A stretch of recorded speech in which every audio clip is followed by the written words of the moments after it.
In the quiet, velvety darkness of the toy shop, two bears waited. Barnaby was a bear of substantial fluff, with fur the color of warm caramel and one eye that sagged just a little lower than the other, giving him a perpetually thoughtful expression. He lived on the middle shelf, between a porcelain ballerina who never spoke and a box of tin soldiers who never stopped marching. Across the aisle, on the lower shelf bathed in the soft glow of the nightlight, was Alara. She was a smaller bear, stitched from the softest silver-gray mohair. Her ears were slightly asymmetrical, and she had a tiny, expertly embroidered heart just below her left paw. She smelled faintly of lavender, from the sachet she'd been packed with long ago. For months, their love had been a silent language of glances. When the shopkeeper lifted Barnaby to dust, Ilara would hold her breath until he was safely returned. When a child cuddled Ilara, Barnaby would feel a strange, proud ache in his stuffing. Their greatest moment had been a windy Tuesday when a draft sent a scrap of pink ribbon floating from Ilara's shelf to Barnaby's feet. He had kept it tucked under his paw ever since, his most treasured possession. One evening, just before Valentine's Day, a new toy arrived, a sleek, remote-control sports car that zoomed arrogantly around the floor. "Move over, antiques," it beeped. "Tomorrow, someone modern gets bought." A cold fear seeped into Barnaby's stuffing. What if Ilara was chosen? Or worse, what if he was, and he never saw her again? That night, once the moon was high and the shop was still, Barnaby made a decision.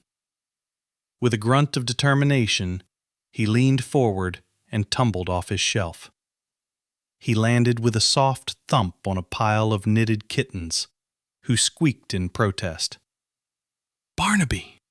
Ilara's whisper was a hushed gasp of velvet. "I'm coming," he rumbled back, his voice low with static from disuse. His journey across the shop floor was an epic trek. He dodged the charging sports car, who was showing off for a dollhouse. He navigated the treacherous valley of the wooden puzzle boxes. He waddled past the slumbering, snoring shop cat. Finally, he reached her shelf. But it was too high. His heart, a simple but sturdy felt thing, sank. Ilara didn't hesitate. She nudged her closest friend, a slightly deflated but friendly-looking puffin, to the edge. With a gentle push, the puffin flopped onto a box below, creating a step. Ilara, summoning all her courage, climbed onto the puffin, and then leapt. She floated down like a gray dandelion seed, landing right in Barnaby's outstretched arms.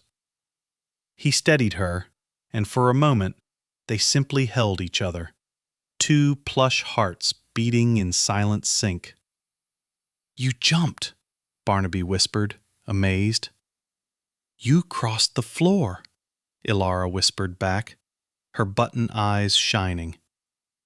They settled into a cozy nook under the base of the rocking horse, hidden by its shadow.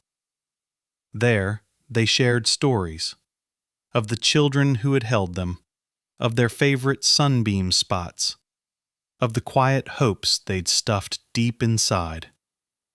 Barnaby presented the pink ribbon. Ilara gently retied it around his neck, a perfect bow. They were so absorbed that they didn't notice the first rays of dawn. The shop bell jingled. It was Valentine's Day.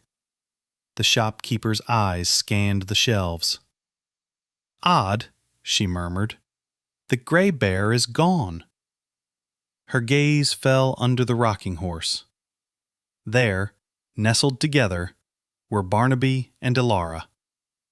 Barnaby's arm was protectively around Ilara, and her head rested on his shoulder. The pink ribbon was a bright declaration against his caramel fur. The shopkeeper's stern face melted into a tender smile.